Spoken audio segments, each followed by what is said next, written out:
हिंदी पाठशाला में आप सभी विद्यार्थियों का बहुत बहुत स्वागत है। यदि आप हमारे चैनल पे नए हैं तो पहले चैनल को सब्सक्राइब कर लें, बेल आइकन को प्रेस कर लें ताकि जो भी वीडियो अपलोड करूँ उसका नोटिफिकेशन आपको मिलता रहे। वीडियो अच्छा लगे तो लाइक करना मत भूलें, आपकी लाइक ही हमारी एनर्जी है। आज हम सीधे बात करेंगे अपनी टॉपिक का। हमारा टॉपिक है हाई स्कूल के विद्यार्थियों के लिए सूरदास का पद। तो सूरदास के पद का ये पार्ट 2 है। सूरदास के पद का ये पार्ट 2 है। जो पहला मेरा वीडियो नहीं देखा होगा, ये मेरा दूसरा वीडियो है, पहला वीडियो आप देख लेंगे। मैं अपनी सब गाय चरे हो, प्रातः होत बल के संग जय हो, तेरे कहे न रहे हो, ग्वाल बाल गायन के भीतर ने कहू डर नहीं लागत, आज नो सयो नंद दुआई रहनी रहोगो जागत। इसमें श्री कृष्ण माता यशोदा से जिद करते हुए कहते हैं बालक हट कर रहा है, उसका स्वाभाविक वर्णन इस पद में किया गया है। अब हम व्याख्या प्रारंभ करेंगे। मैं अपनी सब गाय चरे हो, कह रहे हैं श्री कृष्ण अपनी माता यशोदा से हट करते हुए, जिद करते हुए कह रहे कि हे माता, हे मैया, मैं अपनी सब गाय को चराने के लिए बन जाऊंगा। मैं अपनी सब गाय चरे हो, मैं अपनी सब गायों को चराने के लिए बन जाऊंगा। प्रातः हो तो बल के संग जय हो, तेरे कहे न रहे हो।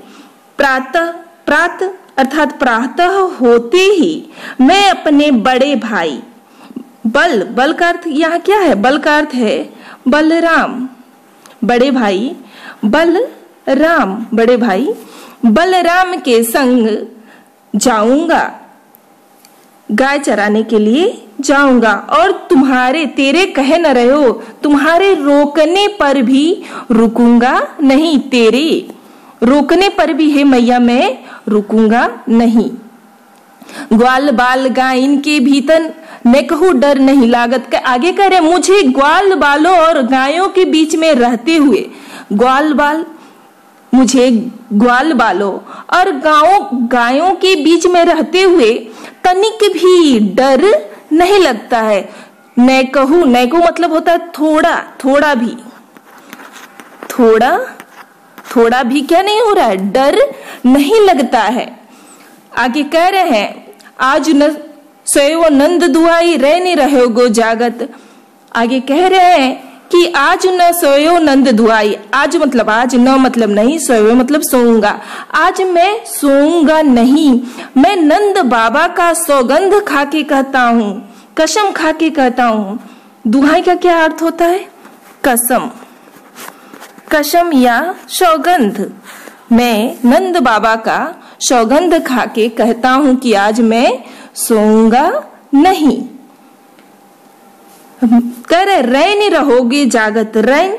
रैन का अर्थ होता है मैं रात भर, रहोगे जागत, जागता रहोगे मतलब रहूंगा, मैं रात्रि भर जागता रहूंगा। इतना तक का व्याख्या क्लियर हो गया होगा। अब आगे कह रहे हैं और ग्वाल सब गाय चरे हो, मैं घर बैठो रहे हो, सूर्य श्याम तुम्हें सोई रहे हो, अब प्रातः जान में दे हो। आगे कह रहे और ग्वाल सब गाय चरे हो, मैं घर बैठे रहे हो। माता यशोदा जी से हट करते हुए श्री कृष्ण कह रहे हैं कि हे मैया, और अन्य समस्त ग्वाले सब गाय को चराएंगे और मैं घर पे बैठा रहूंगा। सूर्य श्याम तुम सोई रहे हो, अब प्रातः जान में दे हो। आगे सूरदास जी कह रहे हैं कि माता यशोदा श्री कृष्ण से कह रही है, श्याम अर्थात श्री कृष्ण, माता यशोदा श्री कृष्ण से कह रही है तुम सोई रहे हो अब, हे लल्ला, हे लाल, तुम सो जाओ अब, प्रातः जाने में दे हो, मैं तुम्हें प्रातः जाने दूंगी। सूर्य श्याम तुम सोई रहे हो अब। सूरदास जी कहते हैं कि माता यशोदा उनसे कहती हैं कि मेरे लाल, अब तुम निश्चित होकर सो जाओ, तुम सो ही रहे हो, अब तुम निश्चिंत होकर क्या हो जाओ, सो जाओ, तुम सो जाओ, अब तुम निश्चित होकर सो जाओ, प्रातः जान में दे हो, प्रातः काल में तुम्हें गाय चराने के लिए अवश्य जाने दूंगी। यहाँ तक का व्याख्या क्लियर हो गया होगा। अब आगे आगे वाला पद है, मैया हो न चरे हो गाय, सिगरे ग्वाल घिरावत मोशो, मेरे पाई पिराई जो न पत्याई, पूछी बल दाऊ अपनी शोह दिवाई, यह सुनी माई जसोदा ग्वालिन गारी दे तिरी साई, मैं पठवती अपने लरिका को आवे मन बहराई, सूर्य श्याम मेरो अति बालक मारत ताहिरी गाय। आगे माता यशोदा कहती हैं कि मैया हो न चरे हो गाय। श्री कृष्ण निवेदन करें अब माता यशोदा से, हे मैया, मैया हो न चरे हो गाय, हे मैया मैं अब गाय नहीं चराऊंगा। सिगरे ग्वाल घिरावत मुरसो मेरे पाई पिराई, सिगरे अर्थात समस्त, ग्वाल मतलब ग्वाले, घिरवावत घेरने के लिए कहते हैं, मोरसों अर्थात मुझसे, मेरे पाई पिराई जिसके कारण मेरे पैर, पिराई यानी पीड़ा देने लगता है, दर्द करने लगता है। अब इसका अर्थ देख लिया जाए, इसकी व्याख्या क्या होगी। यहां से हम देखेंगे, मैया हो न चुराई गाय, हे माता मैं अब गाय चराने नहीं जाऊंगा, हे माता मैं अब गाय चराने नहीं जाऊंगा। सभी सिगरे अर्थात सभी ग्वाले मुझसे ही अपने गायों को क्या करते हैं, घिरवाते हैं, मोरसो यानी मुझसे ही अपने गायों को घिरवाते हैं। मेरे पाई पिरा जिसके कारण, घिरवाने के कारण, दौड़ाने के कारण मेरे पांव क्या होने लगते हैं, पीड़ा होने लगता है, दर्द करने लगता है। जो न पत्याई पूछी बलदाऊ अपनी सोह दिवाई। आगे कह रहे हैं कि यदि तुम्हें मेरी बात का विश्वास नहीं है तो तुम बलराम को अपनी सौगंध दिलाकर पूछ लो। बलदाऊ, बलदाऊ मतलब बलराम, बलदाऊ मतलब बलराम, बलदाऊ यानी बलराम को पूछ लो अपनी सौह दिवाई, अपनी सौगंध को देकर, तुम अपनी सौगंध को देकर बलराम भैया से पूछ लो। यह सुन माई जशोदा ग्वालन गारी देती रिसाई। यह सुनकर माई यानी माता यशोदा ग्वालन, ग्वाल बालों पर क्रोध करती हैं और उन्हें गाली देती हुई कहती हैं। रिशाई मतलब होता है क्रोध, गाली देते हुए कहती हैं, क्रोध करते हुए गाली देते हुए कहती हैं, मैं पठवती अपने लड़का को आवे मन बहराई।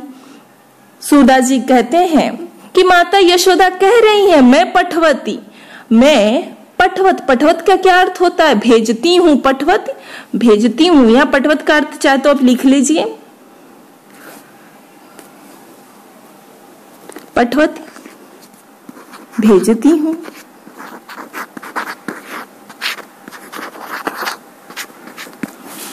मैं पठवती अपनी लड़का को, मैं अपनी लड़का को, अपने लड़के को भेजती हूँ। आवे मन बहराई, बहराई यानी मन बहलाने के लिए अपने पुत्र, अपने बालक, अपने श्री कृष्ण को भेजती हूँ। आगे करें, सूर्य श्याम मेरो अति बालक मारत ताहिरी गाय। सूरदास जी कहते हैं माता यशोदा कह रही हैं कि मेरो अति बालक श्याम, मेरो अति बालक, मेरा जो श्री कृष्ण अत्यंत अभी बालक है, छोटा है, मारत ताहिरी गाय, और आप लोग उसे इधर उधर दौड़ा करके परेशान करते रहते हैं। समस्त ग्वाल बालक आप लोग दौड़ा करके उन्हें क्या करते हैं, परेशान करते रहते हैं। इतना तक का व्याख्या क्लियर हो गया होगा। अब अगली वाली पंक्ति का व्याख्या देख लिया जाए। सूरदास के पद मोस्ट इंपोर्टेंट है, इसलिए हम बहुत आराम से चलेंगे। सखीरी मुरली लीजे चोरी, जिनी गोपाल की इन्हें अपने बस प्रीति सब इनकी तोरी। छीनैक घर भीतर निशिवासर भरत न कबहू छोरी, कबहू कर कबहू अधरनी कटी कबहू खोस तिजोरी। ना जाने कुछ मोली मोहिनी राखे अंग अंग भोरी, सूरदास प्रभु को मन सजनी बाध्यो राग की डोरी। इस पद का व्याख्या कर लें। इस पद में सूरदास जी ने बंसी यानी मुरली के प्रति गोपियों के ईर्ष्या को व्यक्त किया है। इस पद में सूरदास जी ने उस बंसी, मुरली का क्या अर्थ होगा, बंसी के प्रति गोपियों के ईर्ष्या भाव को व्यक्त किया है। व्याख्या देख लें अब। सखी रे मुरली लीजे चोर। गोपियां श्री कृष्ण की वंशी को अपनी क्या समझती हैं? सौत समझती हैं। और एक गोपी दूसरी गोपी से कहती है कि सखी रे, हे सखी, अब हमें श्री कृष्ण की यह मुरली चुरा लेनी चाहिए। मुरली लीजे चोर, श्री कृष्ण की मुरली को क्या कर लेनी चाहिए? चुरा लेनी चाहिए, क्योंकि इस मुरली ने गोपाल अर्थात श्री कृष्ण को अपनी ओर क्या कर लिया? आकृष्ट कर लिया, अपने बस में कर लिया। जिने गोपाल की ने अपने बस, जिनी अर्थात उस बंसी ने, गोपाल मतलब श्री कृष्ण को, कीने मतलब कर लिया, अपने मतलब अपने बस मतलब बस में। जिस बंसी ने श्री कृष्ण को अपने बस में कर लिया है और प्रीति सब इनकी तोरी, और श्री कृष्ण ने उस बंसी के प्रेम में वशीभूत होकर हम सभी के प्रेम को, प्रीति सब इनकी तोरी, हम सभी के प्रेम को क्या कर दिया है? भूल गए हैं, बिसरा दिए हैं। आगे वाली पंक्ति देख लें। छिन एक घर भीतर निशिवासर, धरत न कबहू छोरी। छिन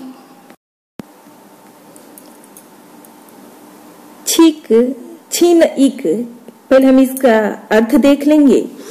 छीन इक का अर्थ होता है एक छड़। क्या होता है? एक छड़। अब इसका अर्थ क्लियर करते चले। व्याख्या। छीन इक घर भीतर निशिवासर, धरत न कबहू छोड़ी। अर्थात श्री कृष्ण है, श्री कृष्ण घर के भीतर, घर के भीतर, निशिवासर घर के बाहर, एक छड़ भी धरत न कबहू छोड़ी, एक छड़ भी मुरली को छोड़ते नहीं है। धरत न कबहू छोड़, एक छड़, छिनिक एक छड़, धरत न कबहू छोड़ी, एक छड़ भी उसे छोड़ते नहीं है। कबहू कर, कभी, कर मतलब होता है हाथ में, कबहू अधरनी, कभी अपने होठों पे धारण किए रहते हैं। कटी कबहू खोसत जोरी, और कभी कमर में खोस लेते हैं। किसी उस मुरली को श्री कृष्ण कभी हाथ में धारण करते हैं, कभी अपने ओठों पे, और कभी अपने कमर में खोसत जोरी, अपने कमर में खोसत मतलब खोस लेते हैं। इस तरह से श्री कृष्ण उसे कभी भी अपने से दूर नहीं होने देते।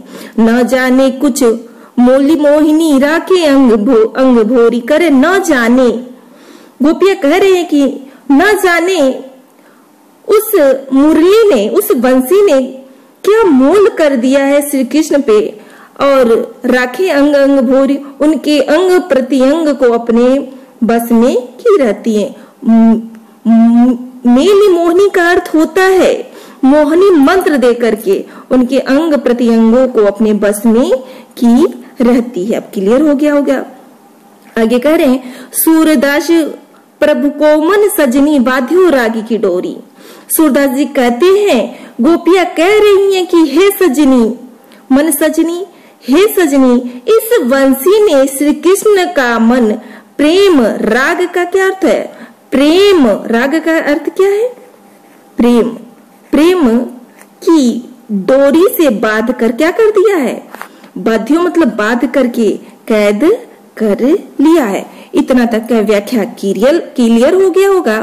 नेक्स्ट दिन यानी अगले दिन हम पुनः सूरदास के पद का भाग 3 लेकर उपस्थित होंगे।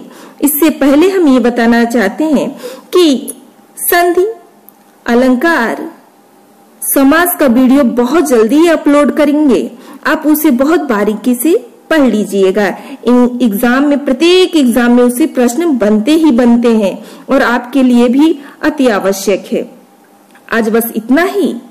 कल पुनः हम आपके सम्मुख उपस्थित होंगे एक नए वीडियो के साथ, एक नए उमंग के साथ। तब तक के लिए आपसे इजाजत चाहते हैं। आज बस इतना ही। धन्यवाद।